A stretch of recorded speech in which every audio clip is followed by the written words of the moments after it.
Pada pagi ini saya akan mengajak untuk kita sekalian bersama-sama membaca kitab suci kita, saudara-saudara.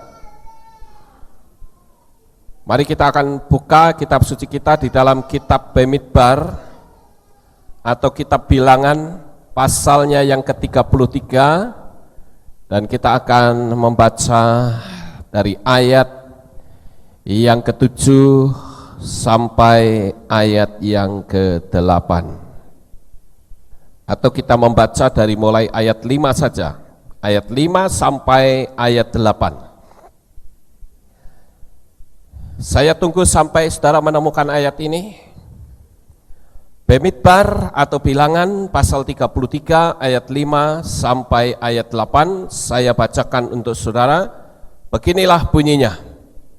Berangkatlah orang Israel dari Ramses lalu berkemah di Sukot. Mereka berangkat dari Sukot lalu berkemah di Etam yang di tepi padang gurun. Mereka berangkat dari Etam lalu balik kembali ke Pihahirot yang di depan Baal Zephon, kemudian berkemah di tatangan Migdol. Mereka berangkat dari Pihahirot dan lewat dari tengah-tengah laut ke padang gurun.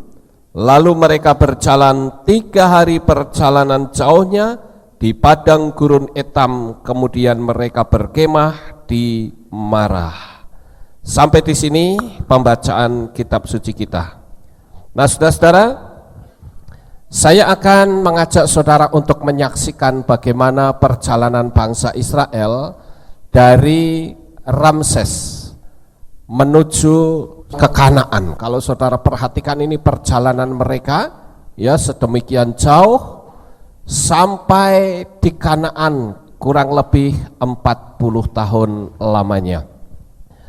Namun ada satu hal yang cukup menarik dari perjalanan bangsa Israel ini, saudara-saudara. Artinya perjalanan ini kalau kita amati dengan baik, ternyata memiliki arti rohani yang cukup dalam. Nah, saudara perhatikan di sini, ini Ramses, ya. Ini Ramses ini adalah termasuk nama lain dari Goshen. Dulu pada waktu Yusuf menjadi penguasa di tanah Mesir, maka Yusuf memberikan kepada ayahnya, yaitu Yakub, satu tanah yang begitu luas yang dikenal dengan tanah Goshen. Nah, disinilah tempatnya. Tetapi kemudian mereka harus keluar dari sini karena Fir'aun pada zaman Mose itu tidak pernah mengenal Yusuf. Mereka tidak tahu duduk masalahnya. Mereka hanya berpikir ini orang Israel kok berkembang pesat, jangan-jangan kita bisa kalah dengan mereka. Mereka tidak sadar bahwa sebetulnya Israel itu sendiri menjadi penyebab bertumbuhnya Mesir. Penyebab dari majunya Mesir itu karena ada bangsa Israel. Tetapi karena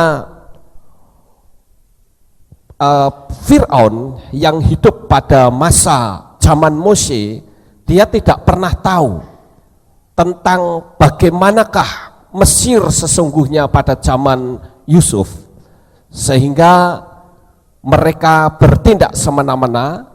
Kemudian karena dia cemburu, ingin sekali bangsa Israel dihancurkan, maka mereka memperbudak bangsa Israel yang tinggal di tanah Goshen.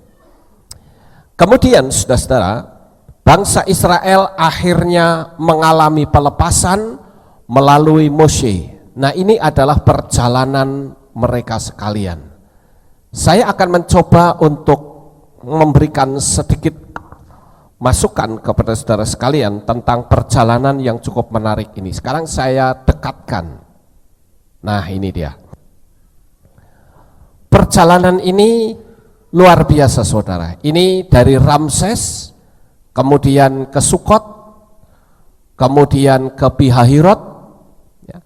baru setelah dari Pihahirot dia menyeberang ke lautan Kolsom. Nah, saudara yang terkasih, kita melihat bahwa Bapa Yahwe itu mengeluarkan mereka dari Mesir. Mesir ya, atau dalam teks aslinya nama Mesir itu adalah Mitzrayim ya, berasal dari kata sar ya, akar kata sar yang berarti penderitaan, musuh, masalah, dan sempit. Ini memiliki satu arti rohani dalam hidup kita. Bagaimana saat kita mengalami satu tekanan, penderitaan, kita menghadapi begitu banyak musuh, atau mungkin kita menghadapi masalah, atau jalan kita itu merasa dipersempit oleh banyak tantangan yang ada. Di sini kita harus tahu bahwa Yahwe berusaha untuk mengeluarkan kita. Saya tidak tahu hari ini apa yang ada di dalam perjalanan hidup saudara. Apakah mungkin kita juga pernah mengalami satu peristiwa seperti orang Israel pada saat dia berada di Mesir. Dia mengalami satu tekanan yang begitu luar biasa. Dia mengalami satu penindasan, mengalami satu penderitaan yang begitu hebat.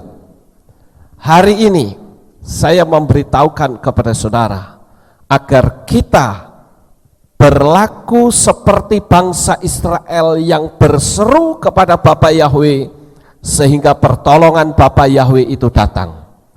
Barangkali Tuhan bisa memakai si A, si B, atau si C, atau siapapun yang tidak pernah kita menduga. Apakah bangsa Israel mereka pernah menduga kalau ternyata penolong mereka adalah Moshe, yang latar belakangnya mereka dididik oleh Firaun sendiri, saudara. Sehingga di sini kita melihat bagaimana mereka mengalami pelepasan yang luar biasa, dan waktu itu Moshe sudah membuat sampai 10 tulah yang terjadi di Mesir. Sekali lagi, hari ini jikalau saudara menghadapi satu tantangan, satu hambatan, satu penderitaan, apakah itu dalam soal kehidupan sehari-hari, dalam lingkungan saudara, atau mungkin dalam finansial saudara, kita jangan pernah takut menghadapi dunia ini. Percaya saja bahwa Bapa Yahwe itu tidak pernah meninggalkan kita semua. Saya ingin saudara meyakini hal ini betul-betul dalam hidup saudara, sehingga saat saudara benar-benar menghadapi satu tantangan, satu tekanan yang demikian luar biasa, ingatlah bahwa kita ini juga sama dengan orang-orang Israel, karena kita sudah memiliki status yang sama oleh karena darah Yeshua HaMashiach. Jadi hari ini ketika engkau menghadapi tantangan, jangan pernah berseru kepada nama lain kecuali hanya kepada nama Bapa Yahwe yang Maha Besar, dan Dia pasti akan melepaskan perjalanan hidup saudara yang mengalami begitu banyak tantangan. Jangan takut, jangan gentar, karena engkau tidak sendiri, tetapi bersama dengan Bapa Yahwe. Haleluya. Nah saudara, mari kita lanjut perjalanan bangsa Israel. Kita lihat perjalanan mereka sampai di tempat yang bernama Pihahirot. Disinilah bangsa Israel terjepit antara Laut Merah atau Lautan Kolsom dan pasukan Mesir. Coba sekarang kita bayangkan saudara, seolah-olah kita ada dalam komunitas mereka, di dalam rombongan bangsa Israel. Mereka lari, ini di sini nih Mesir ya, mereka lari ke sini. Mereka lari. Dan ternyata ketika mereka lari, Fir'aun mengejar mereka dan berusaha untuk membinasakan mereka. Sementara itu, saudara, ketika mereka sampai di sini, mereka terbentur karena di sebelah sininya ini adalah lautan. Saudara bisa bayangkan, ini perjuangan antara hidup dan mati. Mereka akan lanjutnya kemana? Di depan ada lautan Kolsom. Mereka mau lari ke belakang, tidak mungkin karena mereka sudah dicegat oleh tentara Fir'aun. Bahkan Fir'aun sendirilah yang memimpin pasukannya untuk menarik kembali bangsa Israel. Bahkan mungkin pasti kalau yang tidak mau akan dibunuh, dibantai habis. Tetapi saudara, bangsa Israel sayangnya mereka melupakan bahwa di sini ada sekat yang luar biasa hebat. Di sini ada tiang awan dan tiang api. Dan kalau saya perhatikan, bangsa Mesir dia tidak bisa masuk melewati lembah ini, saudara. Karena di sini dicegat oleh kekuatan Bapa Yahweh yang luar biasa. Saya berulang-ulang kali nonton film ini, saudara, The Ten Commandments.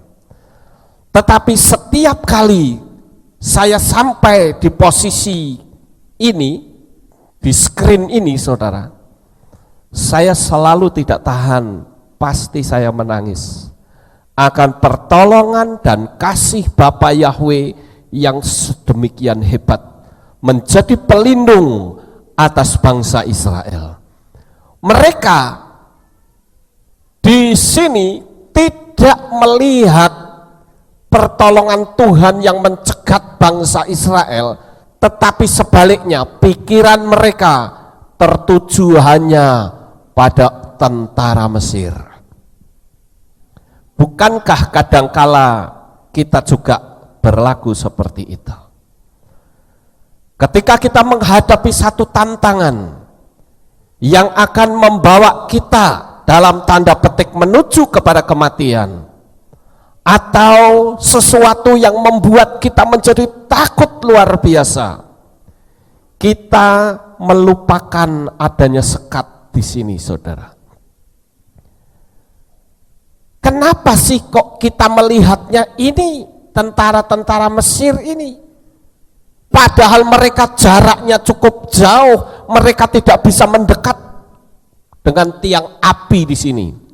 Saya yakin, saudara, pada waktu itu, ini kan siang hari ceritanya, saudara, ya, siang hari, mungkin agak sedikit sore begitu. Biasanya tiang ini pasti bentuknya adalah tiang awan, membentuk seperti payung raksasa. Tapi saya membayangkan pada saat itu, ketika bangsa Israel mulai dikejar oleh tentara Mesir, maka tiang awan itu langsung berubah menjadi tiang api yang sangat mengagumkan. Ayo kita bayangkan, saudara, seolah-olah kita ada di kerumunan orang banyak ini. Apa yang saudara akan lihat? Apakah saudara akan melihat bengisnya tentara Fir'aun? Atau saudara melihat dahsyatnya Bapa Yahweh yang menjadi pelindung? Ini yang jadi masalah dalam kehidupan manusia pada umumnya, saudara. Mereka selalu melihat bukan dahsyatnya Tuhan, tetapi yang mereka lihat adalah hebatnya musuh yang akan menelan hidup mereka. Yang mereka lihat adalah begitu bengisnya wajah-wajah mereka yang akan menghancurkan kita. Tapi hari ini saya akan mengajak saudara, khususnya bagi yang menghadapi satu tantangan yang besar. Saya tidak peduli tantangan sebesar apapun, tapi saya meyakini bahwa Bapak Yahweh jauh lebih besar dari tantangan yang saudara alami. Jadi yang terpenting sekarang adalah jangan lihat tentara Mesir yang nun jauh di sana yang tidak mampu mendekat ke sini, tetapi lihatlah tiang api yang menjadi pelindung antara saudara yang berkerumun di sini dengan masalah yang jauh di sana yang sedang mengejar kita. Amen. Kebanyakan orang kurang mampu untuk melihat di sini, saudara, sehingga mereka menganggap, wah, tantanganku sangat besar. Lalu mereka menggunakan logika.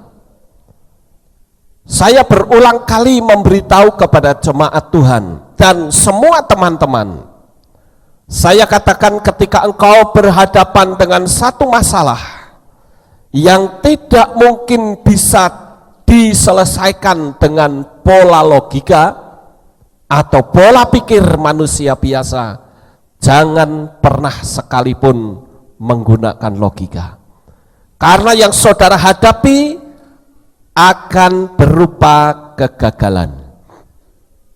Tetapi pakailah iman.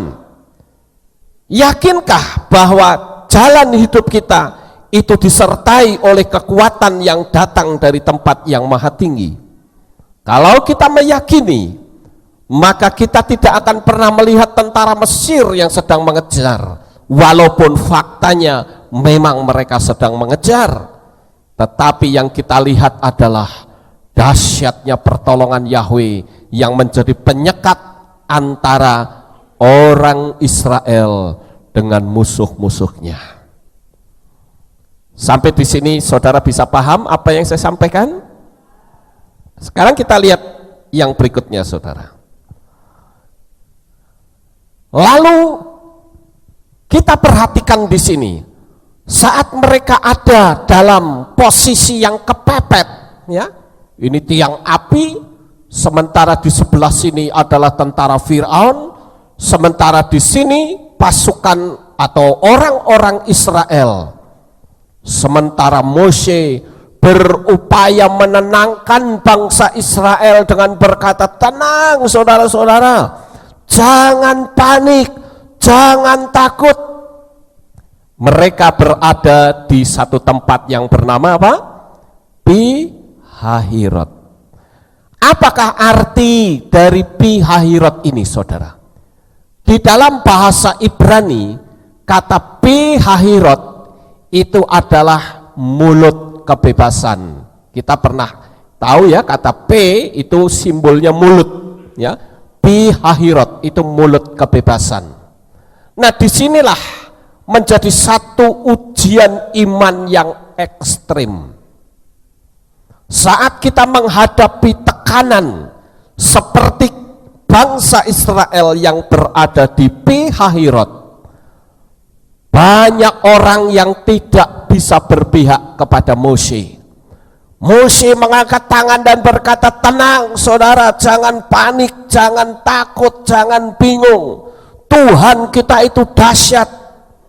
Tapi karena pikiran mereka dicekam oleh rasa takut, mereka tidak lagi mengindahkan kata-kata Mose. Mereka kebingungan, ketakutan yang luar biasa. Mereka berhadapan dengan jalan buntu. Mereka selalu melihat fakta, bukan melihat dengan iman. Kalau seandainya bangsa Israel itu ditanya satu persatu dengan berkata, coba kamu tenang, mereka bisa saja protes dan berkata, kamu enak ngomong tenang-tenang, coba kamu lihat itu di sebelah sana, depan kita itu lautan Kolsom yang sebentar lagi akan menelan kita.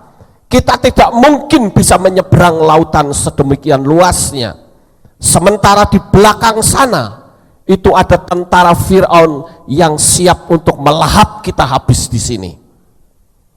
Saudara, disinilah sekali lagi orang Israel mengabaikan perlindungan Bapa Yahweh yang menjadi penyekat mereka.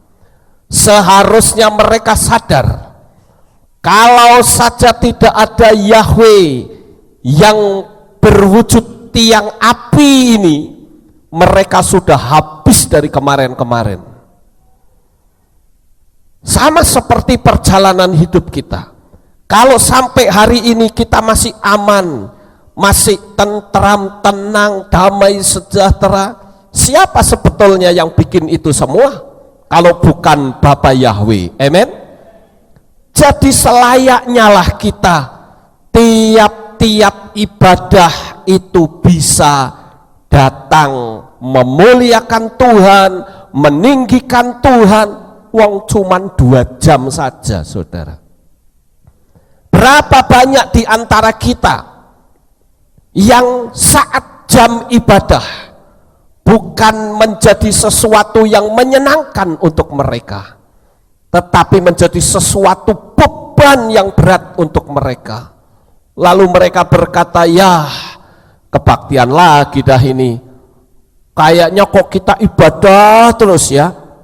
Padahal sebetulnya kalau kita pikir, ibadah kita berapa lama sih? Paling juga 2 jam, ya toh? Tetapi kenapa seolah-olah 2 jam itu begitu berat, begitu sulit, saudara? Kita tidak melihat bahwa sebetulnya ada perlindungan Bapa Yahweh sampai kita sehat hari ini, sampai kita aman hari ini, sampai usaha saudara tetap dibikin penuh dengan berkat Tuhan. Siapa yang lakukan itu, saudara?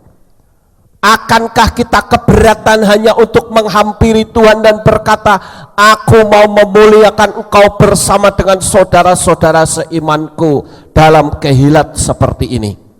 Kita bersyukur loh, kita punya kehilat itu nyaman, saudara. Kita nggak diganggu sana sini. Coba saudara lihat di sana orang-orang yang masih merintis, yang masih berjuang hanya untuk ibadah saja, sulitnya luar biasa. Mereka sudah punya gedung, sudah punya tempat, masih saja dihambat oleh orang luar. Beberapa ormas kadang muncul berusaha untuk menghambat mereka. Kita di sini ibadah nyaman. Kita sudah berada dalam satu akar sumber Ibrani. Tetapi kenapa begitu sulitnya kita beribadah? Apa bedanya dengan bangsa Israel yang mereka hanya terfokus kepada tentara Mesir, bukan melihat sekat yang begitu luar biasa yang menjadi pelindung di dalam hidup mereka?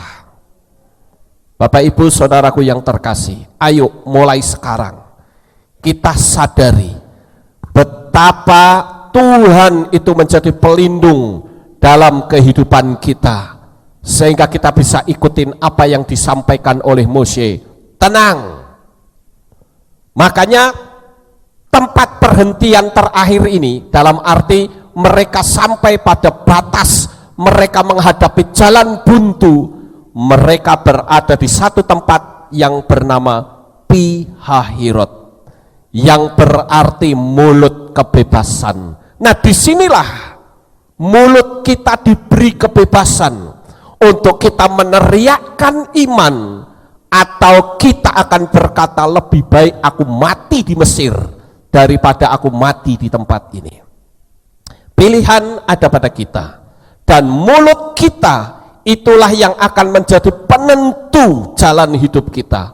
Apakah perjalanan hidup kita akan terus maju, setiap masalah akan bisa diubah oleh Tuhan menjadi mujizat, ataukah kita akan mati dan kembali ke Mesir, saudara, dan kita mati di sana?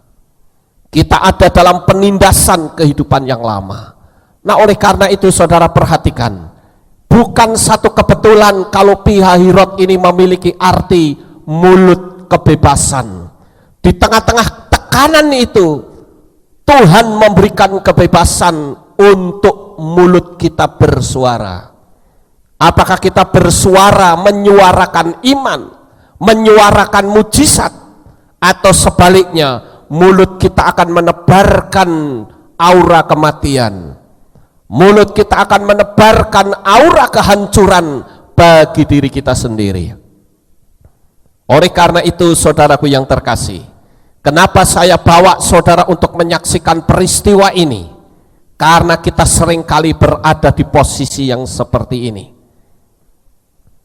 Dan apa yang terjadi ketika Mose menenangkan mereka, ternyata hampir seluruhnya tidak mau tunduk kepada Mose. Mereka tetap ketakutan, tapi saya katakan, Tuhan tidak butuh banyak orang, tapi Tuhan butuh satu orang saja untuk berpihak kepada Bapa Yahweh. Dan dari sekian banyak manusia yang ikut keluar, satu-satunya adalah Mose yang berani mengangkat tangan di hadapan Tuhan. Dan disitulah Tuhan juga berkata, angkat tanganmu, angkat tongkatmu, dan belahlah lautan Kolsom. Saudara, apa yang terjadi saat Mose mengangkat tangan? Terjadi lautan itu terbelah menjadi dua, dan bangsa Israel bisa berjalan di tengah-tengahnya, dan lautan itu tidak membasahi mereka. Inilah kekuatan dari Bapa Yahweh. Lautan yang mereka anggap itu masalah justru menjadi titik balik suatu mujizat yang besar terjadi di dalam kehidupan mereka semuanya. Jadi kalau hari ini saudara berhadapan dengan masalah, saudara akan berkata apa? Ini dia pintu masuk untuk meraih mujizat. Amen. Karena selama kita berpihak kepada Bapa Yahweh, masalah itu bisa diubah oleh Tuhan, bisa diubah menjadi jalan keluar kelepasanmu, jalan keluar pembebasanmu. Tapi yang terpenting, kita yakini bahwa Bapa Yahweh adalah penolong satu-satunya, sumber di dalam kehidupan kita. Jadi saudara, kita akan coba lanjut membayangkan peristiwa ini saat bangsa Israel berjalan di tengah-tengah lautan Kolsom. Kira-kira apa yang ada di pandangan mereka saat mereka melihat ke kiri, mereka melihat ke kanan? Apa yang mereka lihat? Air semuanya, dan air itu menjulang tinggi sekali, entah berapa puluh meter tingginya air itu, saudara. Dan suara angin yang begitu menggelegar. Saya yakin saat mereka berjalan, mereka bisa menyaksikan suatu fenomena yang hebat. Dan saudara tahu nggak, perjalanan mereka ini bukan lagi siang hari. Kitab suci menulis mereka semalam-malaman Bapa Yahweh membelah lautan Kolsom. Saya membayangkan kalau saya ada di situ, saya akan terkagum-kagum melihat pertolongan Tuhan di tengah kegelapan yang begitu pekat. Mereka bisa berjalan di tengah-tengah lautan yang kering, sementara di belakangnya api Yahweh tetap menjadi sekat mereka. Jadi sekalipun mereka dalam keadaan gelap, tapi mereka tidak mengalami kegelapan karena ada api Yahweh yang menjulang tinggi. Semalam-malaman mereka berjalan. Dan setiap kali di adegan di scan ini, saudara, saya bisa mentitikkan air mata.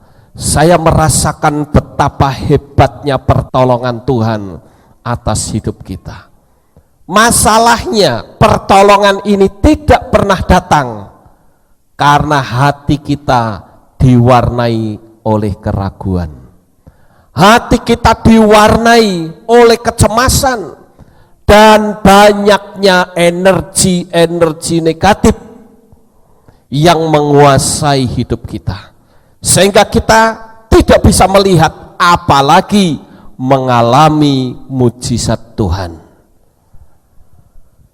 Sekarang ini saat saudara berhadapan dengan jalan buntu, ayo ucapkan kata-kata iman. Hari ini apapun masalahmu, itu bukan masalah ketika engkau berpihak kepada Bapa Yahweh. Haleluya. Kita lihat yang berikutnya, saudara-saudara. Di dalam kitab Shemot, ini menarik juga saudara ya, di dalam kitab Shemot pasal 14 ayat yang kedua. Coba kita lihat sejenak kitab Shemot atau kitab Keluaran. Shemot pasal 14 ayatnya yang kedua dikatakan demikian. Saya akan bacakan untuk saudara sekalian.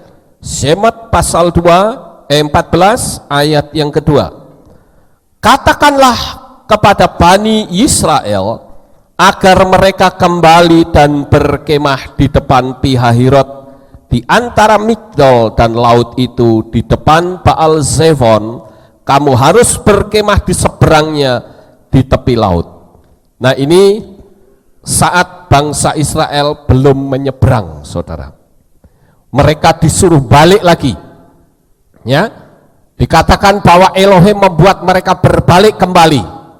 Dan di sini saya menemukan di dalam bahasa Ibrani tertulis kata Veyashuvu, yang artinya ia membalikkan mereka.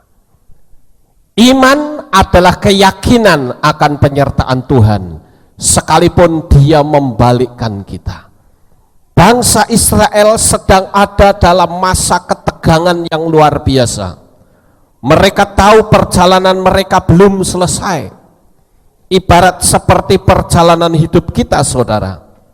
Perjalanan hidup kita itu masih panjang. Kita harus bisa mempertahankan iman kita kepada Bapa Yahweh. Mungkin kita kembali kepada satu masalah, kepada satu tantangan. Tetapi yakinlah bahwa Tuhan itu tetap menyertai kita. Bapa Yahweh selalu menggandeng kita, menjadi pelindung di dalam kehidupan kita. Dan saya menekankan pada hari ini untuk saudara sekalian, karena menjelang kedatangan Tuhan ini, setan berusaha untuk secepatnya meluluh lantakkan umat-umat pilihan Tuhan. Tetapi jangan pernah takut, karena ada Bapa Yahweh yang menyertai kita. Mungkin dalam pekerjaan, apakah saudara sebagai seorang pedagang? Apakah saudara sebagai seorang pegawai kantor? Apakah saudara sebagai tukang cuci atau sopir atau apa saja pekerjaan saudara? Saudara harus tetap meyakini, saya sering memberitahu kepada semua orang, saat kita bangun pagi, saat mata kita mulai terbuka, coba tanamkan di dalam batin saudara dengan berkata, terima kasih Tuhan, hari ini adalah hari mujizat di dalam perjalanan hidupku. Saya nggak tahu apakah saudara sering mempraktekkan itu. Ya, saya selalu mempraktekkan sampai hari ini loh saudara. Ketika saya membuka mata, begitu buka mata Pak, biar gitu langsung saya berkata haleluya. Di dalam hati saya, hari ini adalah hari mujizat untuk hidup saya. Amin. Ya, jadi kita tidak usah takut menghadapi setiap tantangan apapun yang terjadi. Nah, sekarang kita akan melihat satu permainan kata, saudara-saudara, karena dalam bahasa Ibrani itu cukup menarik ya. Kalau kita melihat satu permainan kata di sana, ada kata yang berkaitan dengan Laut Merah. Ya. Untuk kata alang-alang, ya, kata alang-alang ini juga artinya dalam bahasa Ibrani adalah sub, samet, waw, dan p. Ya. Membacanya sub. Dari kata untuk akhir, kata akhir itu bahasa Ibraninya adalah sob, sama tulisannya. Itu sebabnya ini ada tanda masorah ya. Kalau titiknya di sebelah kiri membacanya apa? Kalau wow titiknya sebelah kiri lu saudara sudah diajari, masih ingat apa enggak sih? Ya. Kalau wow ada titiknya sebelah kiri itu bacanya Kalau wow ada titiknya di atas membacanya Oh, harus diingat. Oh, sudah diajari kok lupa, ya. Ya ini, untuk kata akhir itu bahasa Ibrani adalah sop. Oh, jadi ada titiknya di atas, ya. Ini tanda masoret. Dan sampai pada akhir, kata sampai pada akhir itu sap. Ini ada huruf T kecil, ya, samek dan P. Nah, ini memiliki satu arti, yaitu akhir dari suatu perjalanan. Perjalanan yang seperti apakah? Laut Merah yang merupakan orang Yahudi sering menyebut sebagai laut alang-alang, saudara-saudara, itu menjadi suatu akhir perjalanan hidup yang berat, dan Tuhan akan membuat satu perjalanan baru tanpa ada hambatan dari orang Mesir. Kita lihat di sini, ya, kembali lagi ke sini. Ini saya sangat tertarik dengan perjalanan ini, saudara. Kita mulai lagi mundur sedikit. Kata Ramses, ya, Ramses ini saya lihat di dalam ensiklopedia dan kamus, ya, itu dikatakan nama lain dari Goshen, tempat di mana bangsa Israel mulai ditempatkan di Mesir. Tapi dari situlah bangsa Israel keluar. Ini adalah sebagai lambang kemerdekaan. Dan siapakah yang memerdekakan kita? Tidak lain adalah Bapak Yahweh sendiri yang turun ke dalam dunia dalam wujud manusia, yaitu Yeshua HaMashiach. Amin. Yeshua sudah memerdekakan kita dari dosa. Lalu pertanyaannya, what's next? Lanjutnya apa? Setelah Tuhan keluarkan kita? Saya sampai hari ini, saudara, ketika saya bertobat, saya tuh selalu pingin beribadah. Nggak tahu saudara itu senang ibadah apa enggak, ya. Tapi sejak saya bertobat, ibadah itu menjadi sesuatu yang sangat menyenangkan. Kenapa sampai saya melayani dan Tuhan izinkan saya menjadi gembala jemaat? Karena kesukaan saya adalah ibadah. Ketika jam waktu sudah sampai masa ibadah, saya cepat-cepat tutup toko. Dulu pada waktu di Comal, ya, ibadahnya di Comal, sementara saya rumahnya di Seragi. Saya buka toko kelontong, saudara. Ibadah di sana itu jam 4 sore. Tapi setiap jam 12 toko sudah saya tutup. Kadang ada orang yang ketok-ketok, saya bilang kita sudah tutup, tidak jualan lagi. Kita betul-betul mempersiapkan diri baik-baik. Kita siapkan mobil, kita siapkan segalanya buat istirahat yang tenang, supaya kalau ibadah itu nyaman, saudara. Ya. Nah, ini betul-betul persiapan waktu saya masih menjadi jemaat biasa. Jadi waktu ibadah adalah waktu yang sangat menyenangkan, sehingga saya selalu ingin terus mendekatkan diri kepada Tuhan. Nah, inilah yang saya katakan, setelah kita dikeluarkan dari api neraka, apakah tanda terima kasih kita kepada Tuhan? Tidak lain hanyalah kita ingin senantiasa beribadah. Kita dari Ramses menuju kemana? Ke Sukot, saudara. Kita lihat kata Sukot ini, ya. Sukot itu berarti tenda atau naungan. Sepanjang perjalanan Israel dari Ramses ke titik ini, bangsa itu pertama kali mengalami bagaimana Yahweh menaungi mereka dengan tiang awan dan tiang api, ya. Dan kita melihat bagaimana bangsa Israel itu selalu dilindungi Tuhan selama 40 tahun di padang belantara.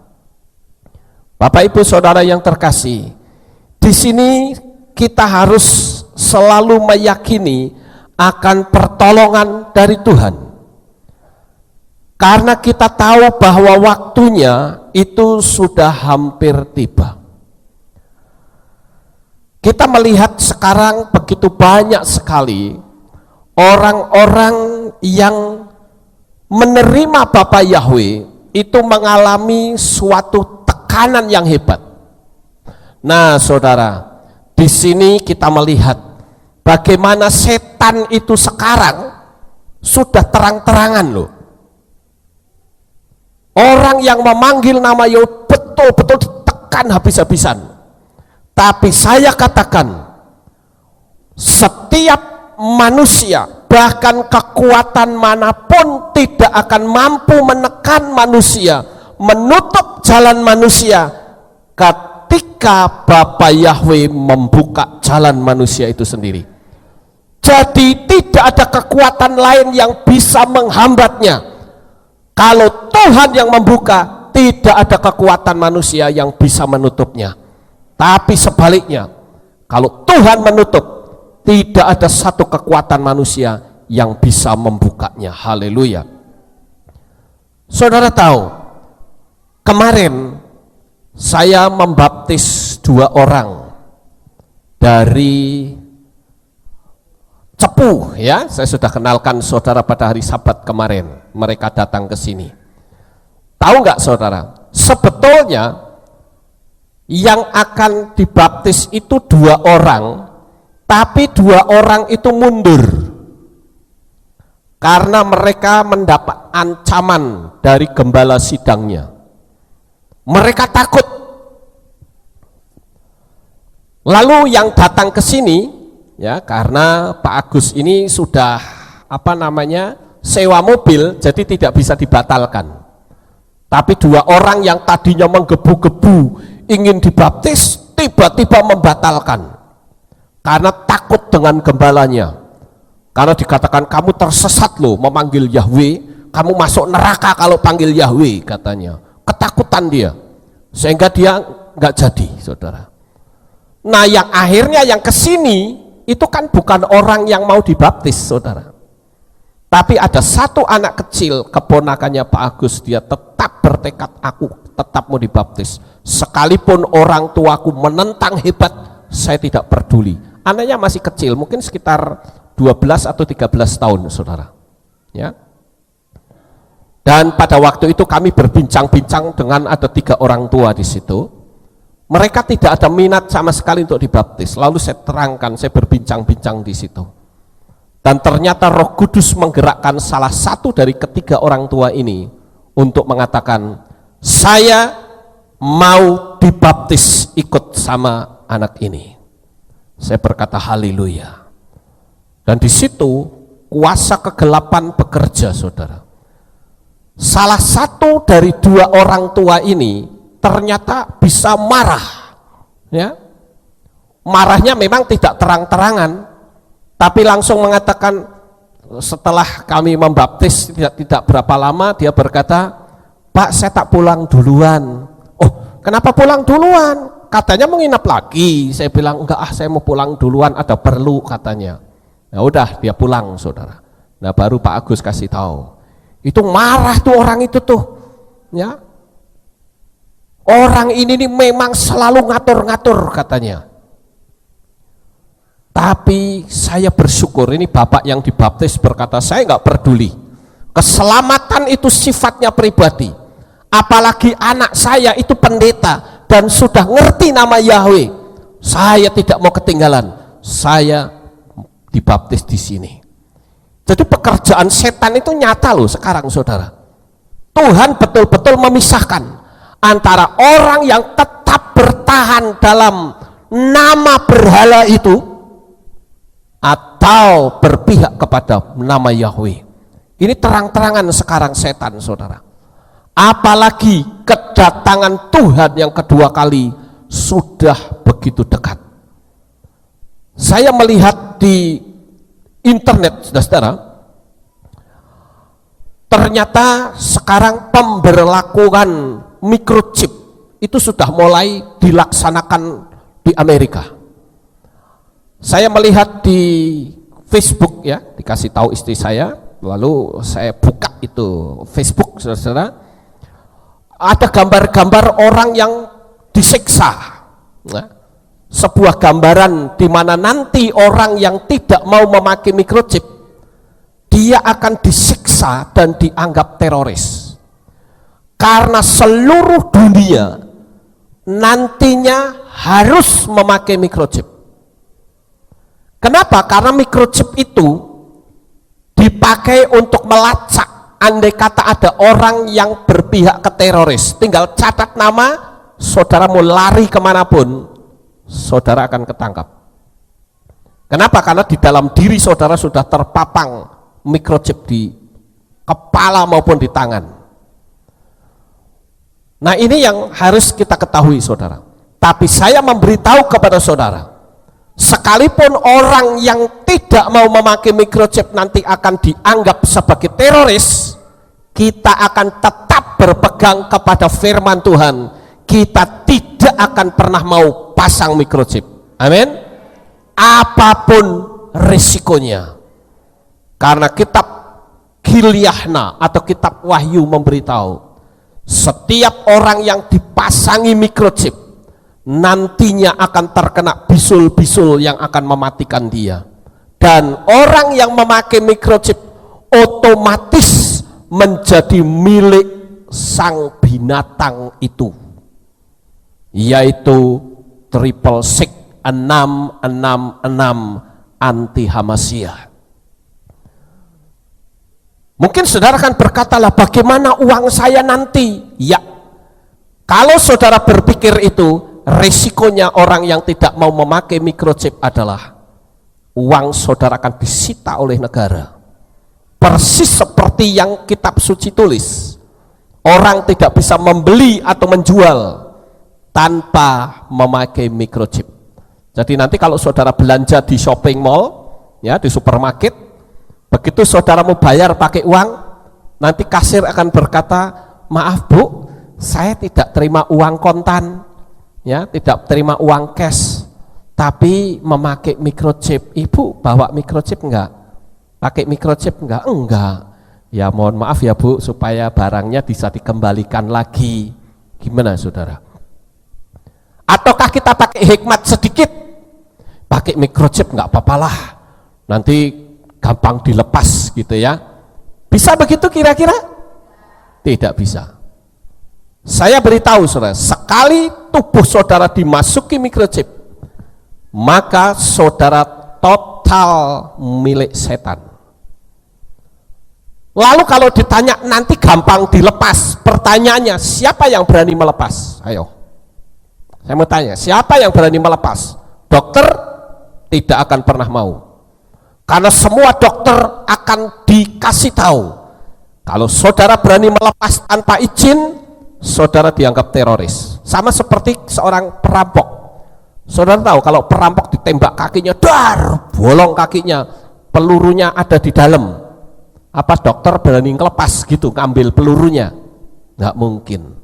Kecuali polisi yang memerintahkan ambil itu peluru, dokter baru bertindak. Kalau tidak, misalnya perampoknya itu lari dan sampai lepas dari kejaran polisi, kalau dia pergi ke dokter, begitu dokter melihat ada peluru, dia pasti akan telepon ke polisi. Ini ada orang kakinya kena peluru, segera datang. Sama seperti orang yang dipasangi microchip, saudara. Saudara pikir gampang? Lalu berkata, udah nggak apa-apa deh pasang pakai microchip, nggak apa-apa pakai hikmat akal budi. Parah kita saudara. Kita menentang firman Tuhan. Firman Tuhan katakan, jangan pernah kita memakai microchip, karena sekali engkau pakai, engkau milik setan. Tetapi saya punya keyakinan, sebelum peristiwa itu terjadi, kita pasti akan mengalami rapture. Kita akan terangkat bersama dengan Roh Kudus. Kembalinya Roh Kudus, saudara. Haleluya. Jadi ini saatnya kita dekat sama Tuhan. Ibadah males-males, saudara. Emang saudara pikir sudah mau cari duit, mau diapain duitnya? Waktunya sudah pendek loh ini. Jangan kita berpikir, wah ya nanti gimana anak cucu kita. Saya katakan selama kita dekat sama Tuhan, gak perlu pusing dengan anak cucu kita, Dia pasti akan pelihara mereka.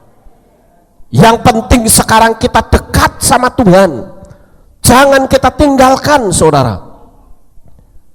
Karena sekali saudara masuk di zaman anti Hamasiah, orang di sana akan mengalami siksaan yang hebat pada setiap hari Sabat.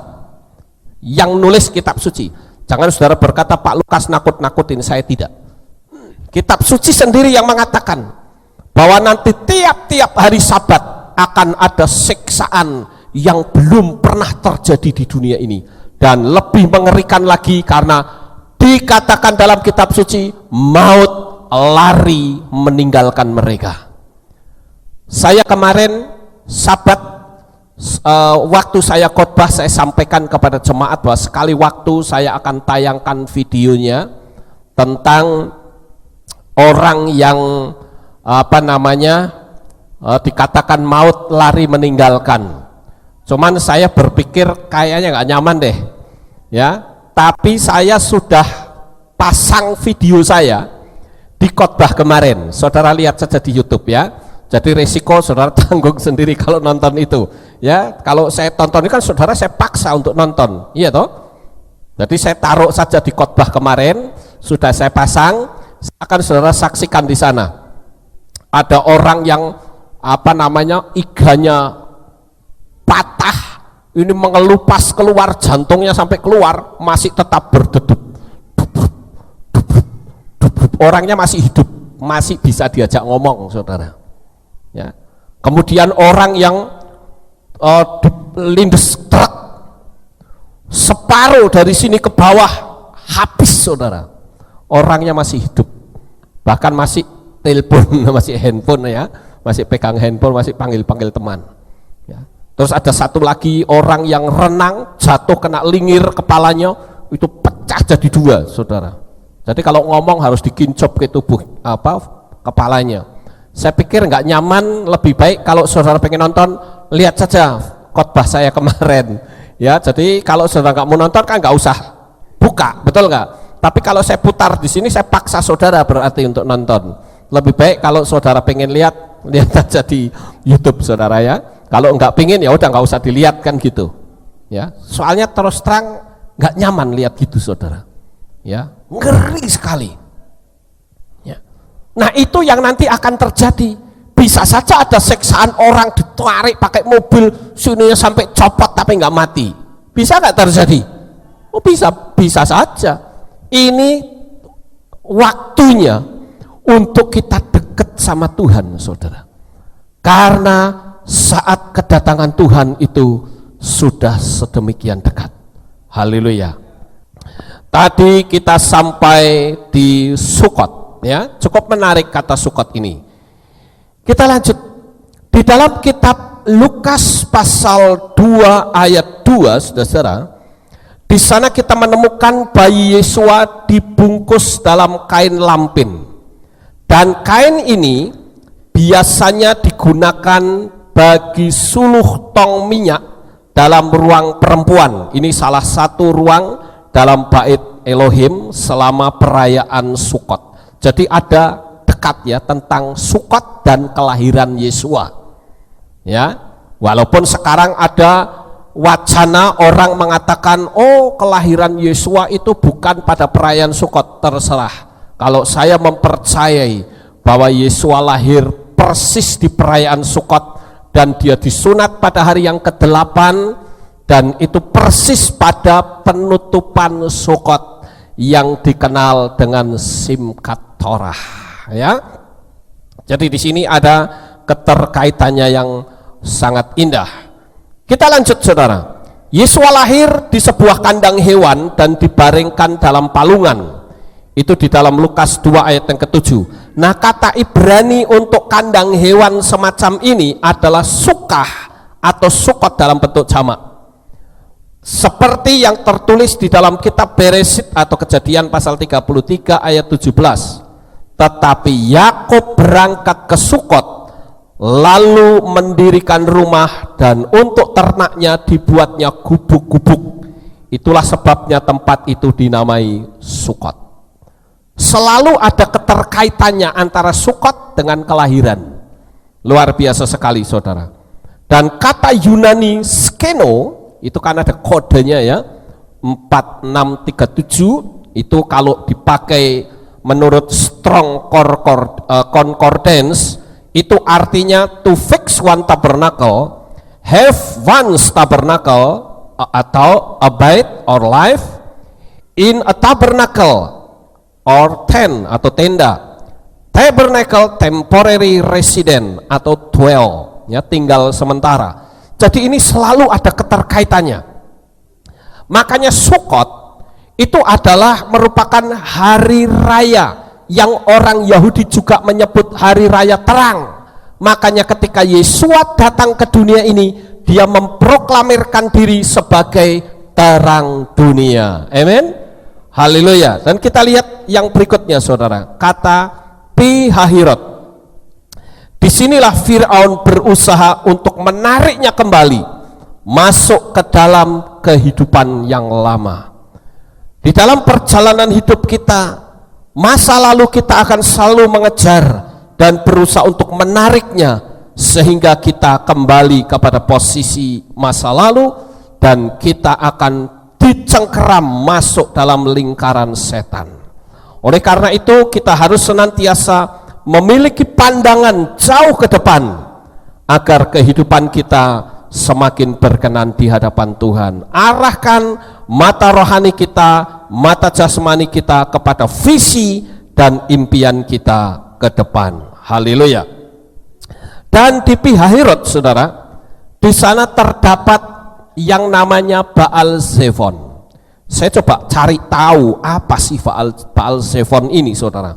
Ternyata Baal Zephon adalah nama dari salah satu dewa di Mesir yang berarti dewa dari utara. Itu saudara bisa lihat di dalam kitab Bemidbar atau Bilangan 33 ayat yang ke-7.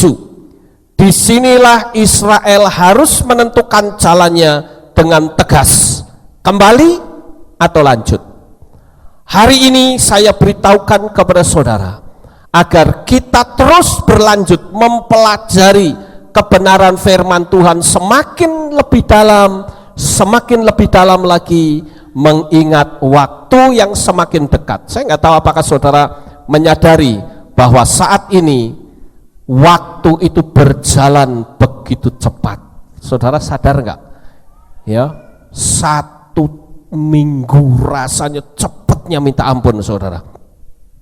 Nah oleh karena itulah kita sebagai anak-anak Tuhan, kita harus mendekatkan diri sepenuhnya kepada Tuhan. Jangan takut, jangan gentar. Tantangan sebesar apapun yang saudara hadapi di depan saudara, saudaralah yang akan tampil sebagai pemenang. Sukses besar untuk saudara. Bapak Yahweh memberkati. Haleluya.